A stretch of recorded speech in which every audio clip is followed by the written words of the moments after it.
Hello, everyone, and welcome back to the G22 Report. I'm your host, Johnnie Market. You all know that drill. Smash that like button.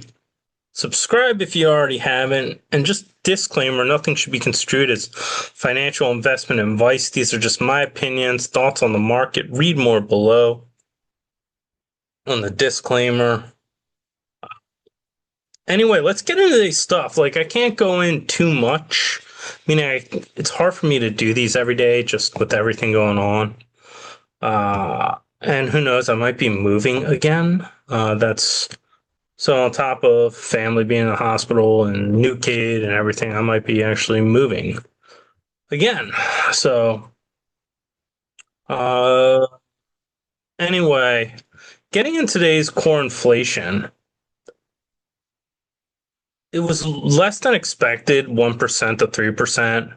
And if you listen to me, I always said these tariffs are a nothing burger. They're stupid. They're annoying to hear about. They're not going to cause damage. In fact, America basically was built off tariffs, not solely tariffs, but it was. That's what protected manufacturing and everything. But the reason why this inflation rate's going down is because people aren't buying anymore. It's more of a product of demand destruction than anything else. And you can see with the job numbers, last year there was job numbers 200,000, 300,000, and I mean, they're fake reports, but now it's like 136,000. The reason the market reacted positively to it was because the expectations were so damper and low that it was just positive news and people were covering shorts and everything. And actually, speaking of that, I'm actually going to look at two things. I wasn't going to do these today, but I just sort of inspired myself. I'll be doing this towards the end. But yeah, so that's the thing is it's actually a very, very good, but anyway, we're gonna go. Let me share my screen again. I just didn't want to give away. But yeah, that's what it is. And the markets, I mean, they probably could go up more. I mean, I wouldn't be surprised if S&P went up. When I saw Warren Buffett would stay on, I sort of changed course. I think the markets, there's nothing really that bad that's going to happen this year. It looks like, I mean, we're in June, so it's almost January, February, March, April, May, June. Like the year's almost halfway over. So yeah, it's not a good.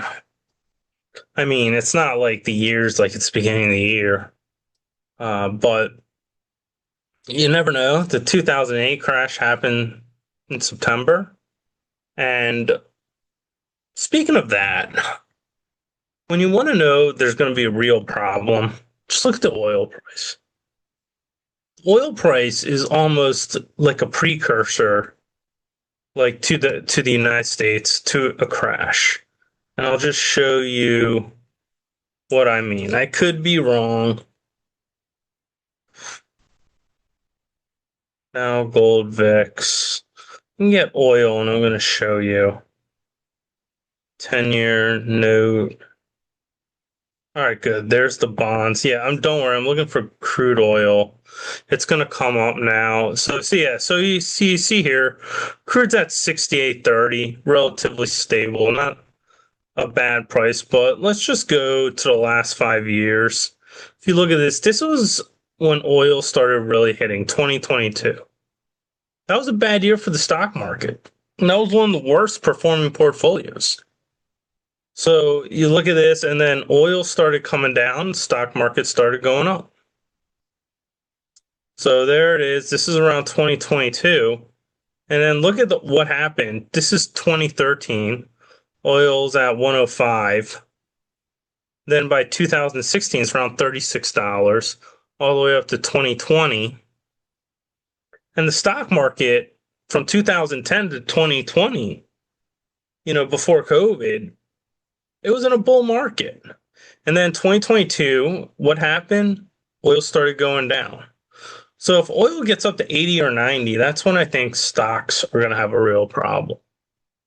Uh, like for my daughter's custodial account, I'm buying oil stocks and buying dividends. She's doing really well. Well, I'm doing it for her.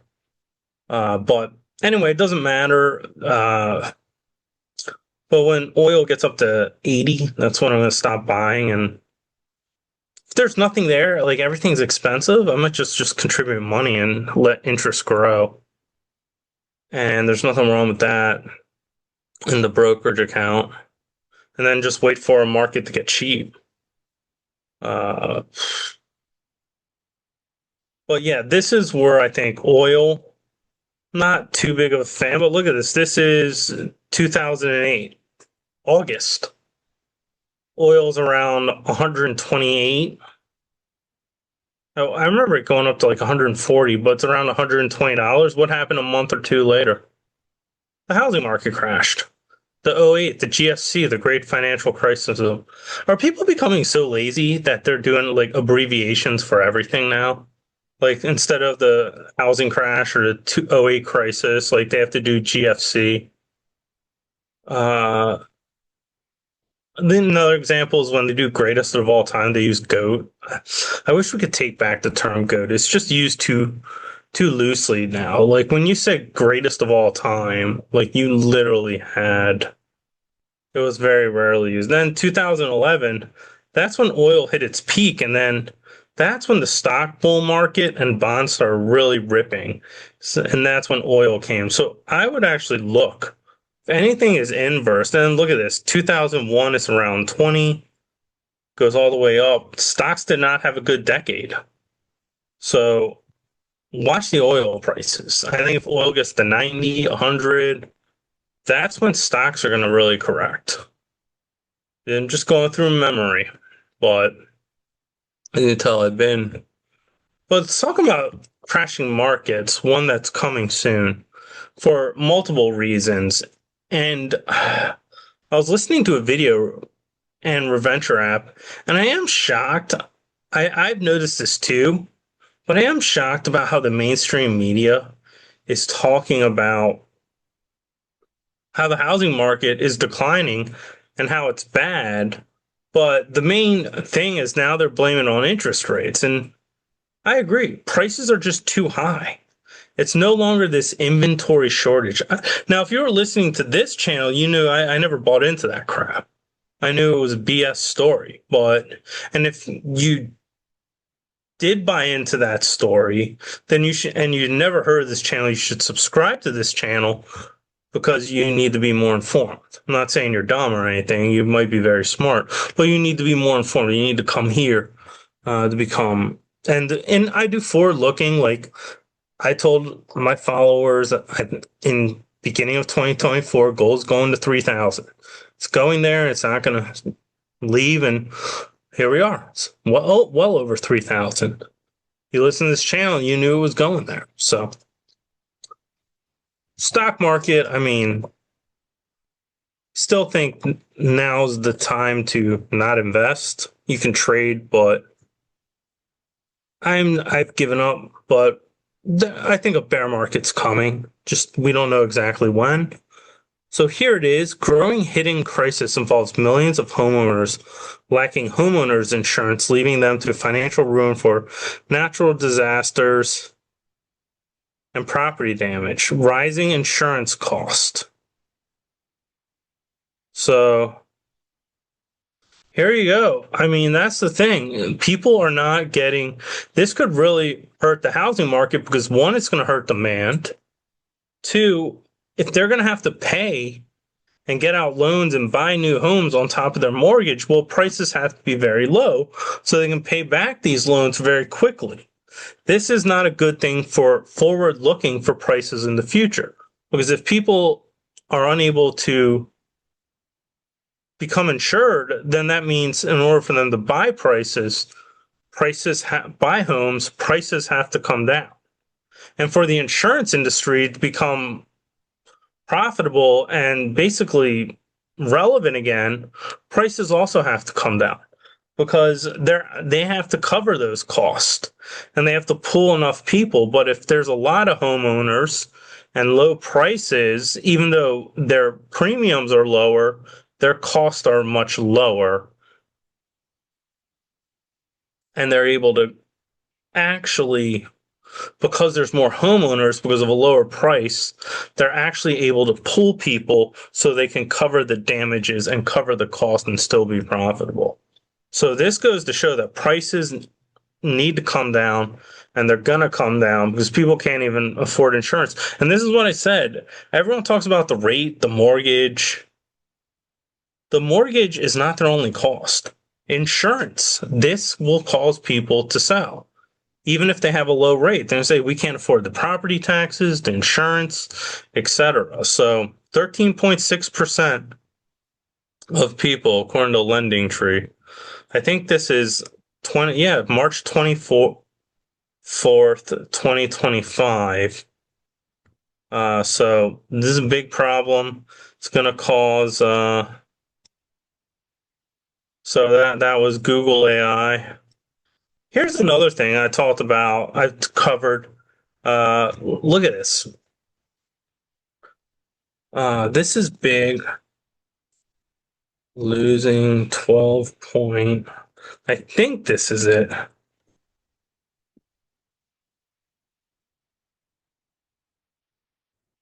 Let's see if this is correct. So this is May. World tourism. U.S. economy set to lose 12.5 billion international traveler spending money this year.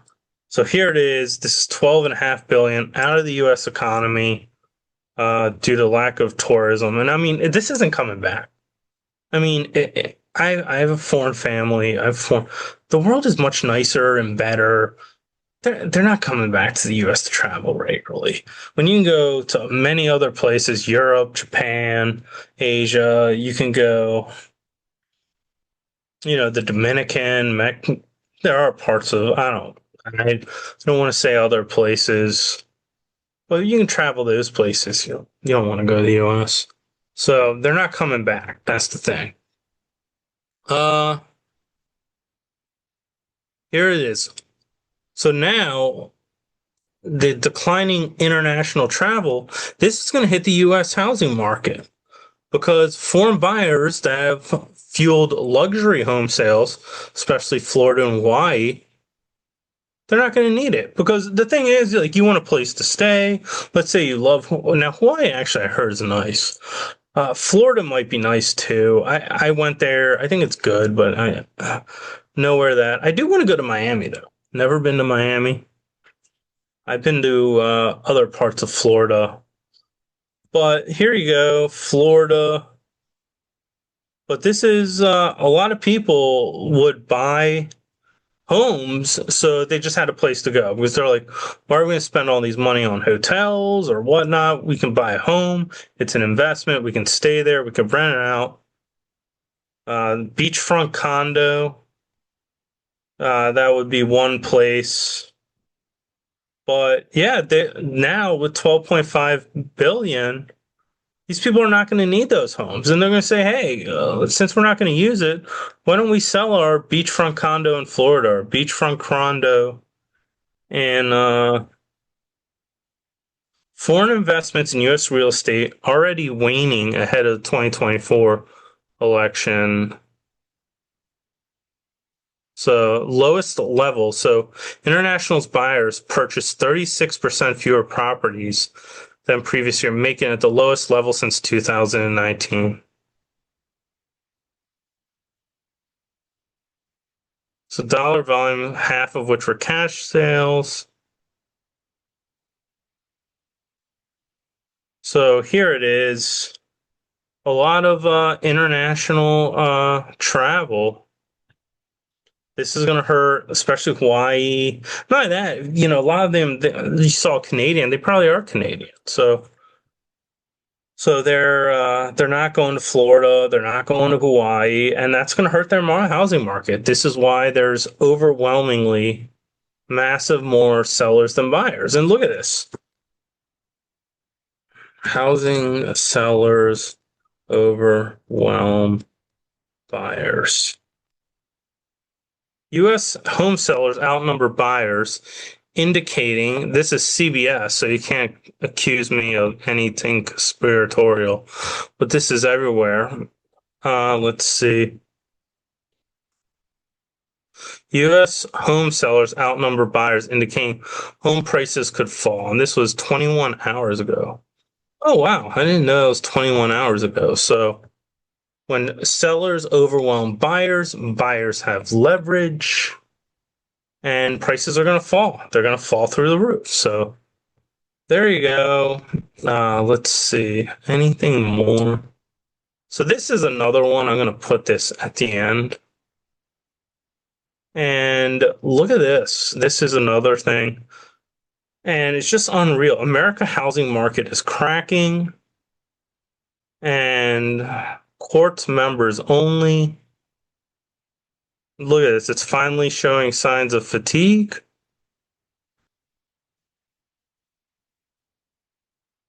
Look at this. Home prices are starting to fall. Unsold inventory is piling up, not seen since the '08 financial crisis. And buyers from first-time purchases to luxury shoppers are walking away from deals demanding steep discounts. Remember what I said, trickle-up poverty. Everyone thought if you buy a house in a high-end area, those will be fine, or the high-end. It's just the peons. Well, yeah. No, it's trickle up poverty. It's gonna come. It's coming to them. So there it is, and there it is. The mortgage rate's hovering 7%.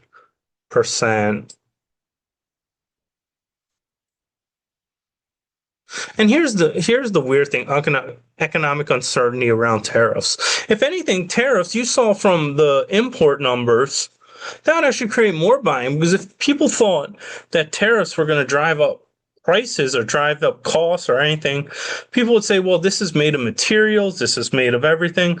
The cost of buying a home will go up. So let's buy now before things get bad. So look at this. Home prices in the biggest U.S. metropolitan area fell 0.12% month. The previous, but marks the end of a relentless upward march defined since 2023. And yeah, they had that inventory shortage BS thing. Look at this. Unsold new single family units hit 117,000, highest level since July of 2009. So as you can see, even luxury buyers are backing away. This is why I said trickle up poverty. It's not just. It started with if you follow this channel and you don't know what this is, then you should. If you don't follow this channel and you don't know what trickle up poverty is, then you should actually subscribe, because I know what that is and I've been talking about it. And now if you follow this channel, you don't know what it is, then you should listen more. I don't talk about it every video. That's why I'm saying you should listen. Luxury home sales fell 10%. So buyers' landscape's becoming more negotiable. Now, if you listen to this channel and you held off, congratulations. You did your research, and that was probably your idea, not mine. I always say, don't listen to me or don't do anything because of this video. Do it because you think it's the right thing. And I could be wrong too. That's the other thing. That's another reason not just to do something because I say. I am not a perfect human being. I'm a flawed human being. And I can be very wrong sometimes. I can be very right sometimes. Stock market tops were not always the best, but my gold prices have been on target. And what did I say? Before that, everyone was talking about silver 30, silver 50. I was saying silver is going to break 35 or whatnot. Let's go to Kika.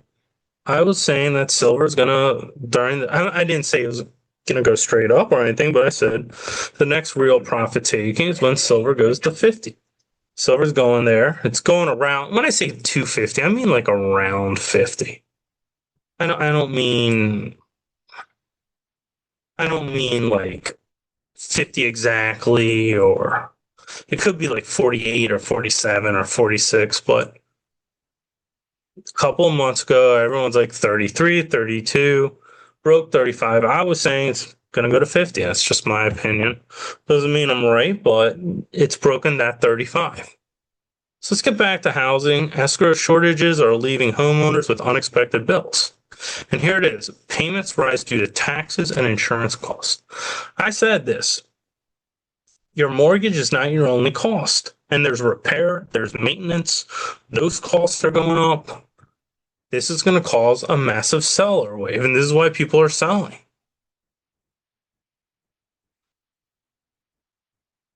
If your account comes up short, you have to pay up either one time or spreading the sum over next year's monthly payments. So there it is. Taxes and insurance costs are rapidly rising.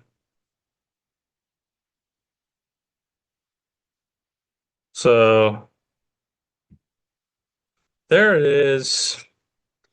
Yeah, this is going to cause even more selling. If you thought the selling was bad now, just wait. It's going to get more because it's not just the mortgage. And remember when we were promised lower rates? Remember like a year or two ago, everyone said, oh, yeah, just refi. Just buy it and then refinance it. You'll get a lower rate. I think you're getting that. So here it is. Homes sellers are setting aspirational prices. Buyers have other ideas. And this is the thing. If home prices are going up, and this is the standoff. Let's say I only have $2,000 to buy something. You may think it's worth $5,000, but if I'm your only buyer and all I have is $2,000, guess what? Either you're keeping it, or you're selling it to me for $2,000, or you're just going to keep it and collect fee, and you're going to have to pay fees, pay taxes, pay insurance costs, or you're just going to sell it to me for $2,000. Well, guess what? I can't get any more money. That's all I have. So the price comes down to $2,000. And let's say we're in a bad economy like we are, and it's only going to get worse. That $2,000 in this theoretical situation of selling me to something actually might get lower. Next year, I might only have $1,000, and I might be the highest bidder. And this is the reality. Sellers haven't thought it. Like, okay, maybe we can wait. Like, there's no time. They either got to get rid of it now or they're going to sell it for much lower over the next couple of years. So, sellers aren't enthusiastically listening, but increasingly buyers aren't just materializing. So, sales aren't keeping up. And the funny thing is, they think it's rates. It's not because the economy's bad and people have mostly low paying jobs. Well, if you're going to create an economy with low paying jobs, well, guess what? Then the asset prices have to be low. So, and here it is. One last thing, how home values decline sparks alarm. Something big is going to happen. This is Newsweek. Home values fall month over month in 60% of the U.S. counties in April. So yeah, it's gonna get worse. I think more and more. It used to be. I remember last year it used to be, oh yeah, just the low income consumer is really struggling. Now it's the middle income. Now you have the wealthy. So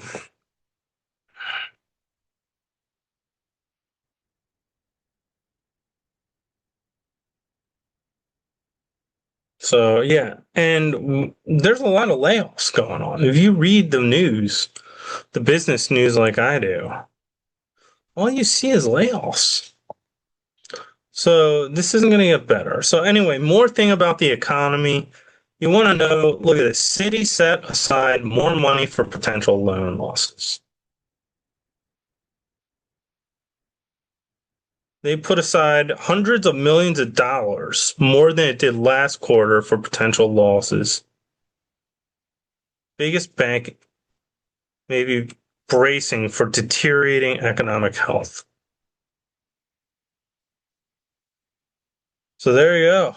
I mean, Citigroup,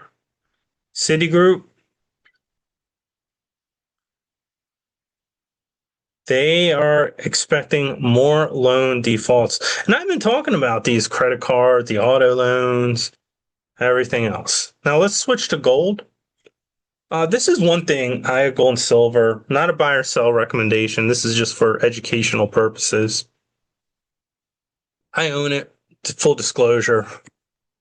I'm up on my positions. I'm not looking to sell. So basically, it's a silver African miner. Now let's go to news. And this is what I wanted to teach. This is a bought deal. So basically, this is a financing. And this is one of the things in the markets that companies do. And now I'm not exactly, well, we'll see what they do. But a lot of companies use their stock like currency. Generally, they do it for buyouts. They do it to raise money so they can increase or do production. See what they did. But this is something they do in a bull market. And it's not always, in my opinion, a bad thing.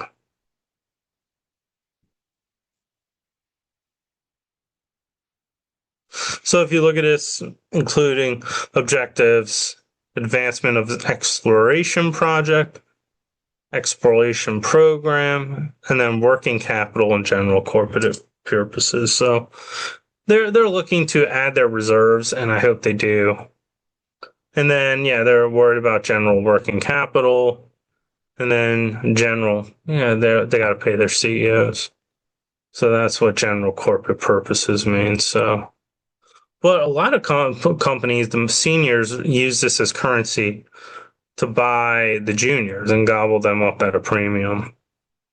But this is one thing you got to be aware of in a bull market is just there's random, it's not always bad. Like Silvercrest, I remember I invested in that and they've now got bought out. One of them was bought out by First Majestic and that did really well. And then another one was bought out by, what was that other company?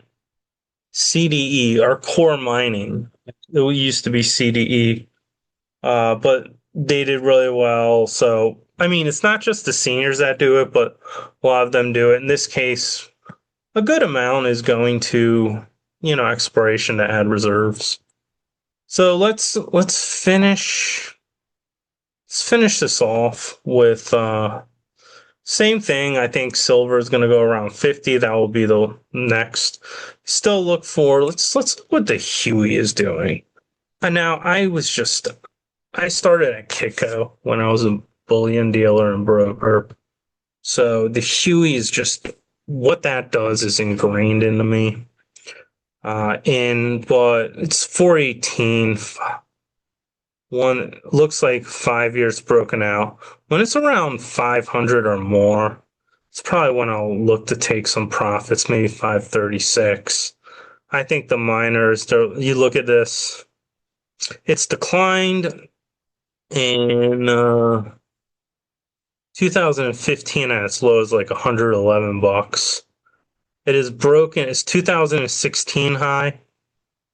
That was 278. That was broke. 2020 high 352.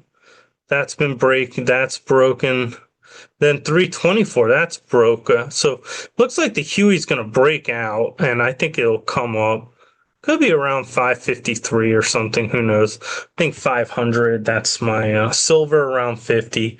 And the thing is, if silver goes around 50 and it's around here, then that could be a profit taking. 470 could be the top. So just looking at that. But let's go to the other things. If you look at it, gold, JM Bullion, last week it was neutral. Now it's a little bit of greed. I think I would be more worried when it gets more towards here. Extreme greed to sell off, but I'm actually sort of surprised. There's a lot of money coming into this sector, so I don't think it will go to too much fear, at least from the miner standpoint. But this is the other thing. This is the stock market. Look at this. This is greed, but it's not at like 75 or 70. It's at around, say, 100. So 95. So 70. It's around 62. This is where so if it gets to 75, but yeah, this probably, I mean, the stock market really, if you look at, let's just look at today's market to close it out. Remember, not financial investment advice, my opinions and thoughts. This really, today, this was up astronomically high. I remember it being up 300 points to Dow, and now it's finished just negative. Really went up, and then around, I guess, 2 o'clock, had lunch and was working, really started to sell off. And generally, that's not a good sign when towards the end of the day is when the market sells like that. But I don't know. It's gone up. Like if you look at this, 5 day, it's up 1.4. 1 month up 1.07. 6 months, it's down on a 6 month basis. Year to date, it's up 0.76. But I'm surprised it's not that. But at one point, it's 38.17. But it's really come up. So anyway, that's all I have to say. Nothing should be construed as financial investment advice. My thoughts, my opinions, and you can read more below. I'll see you.